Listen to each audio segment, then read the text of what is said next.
Sa videong ito, nakuha ng isang rider, makikitang normal lang ang daloy ng trapiko sa bahagi ng Maria Clara Lorenzo Llobregat Highway sa Barangay Giwan, Zamboanga City hapon nitong Martes.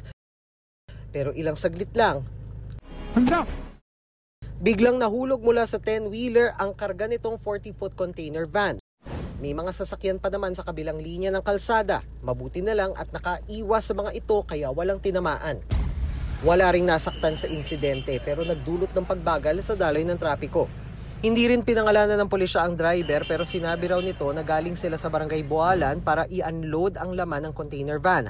Pabalik na sana sila sa town proper nang sumabit ang container van sa kable ng mga telco. Pero sabi ng mga otoridad, may lock kasi yan dong sa van mismo, no? Hindi na i-lock yung kaya nahulog may konting sa daan. Natumba yung karga niya na van. Aminado naman ang pahinante ng truck na natanggalan sila ng lock pero iginit niyang nakalaylay ang mga kable kaya nahagip ito ng container van. Kasi ang wire man ang dahilan kaya yun. Tumao. Paalala ng pulisya, Kung mayroon tayong mga van na sinusundan, kailangan magbigay tayo ng distansya.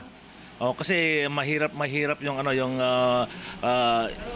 minsan hindi stable kasi yung laman ng van. Sa mga nagmamaneho naman, ugaliing suriin muna ang inyong sasakyan bago ito ibiyahe para maiwasan ng anumang aberya.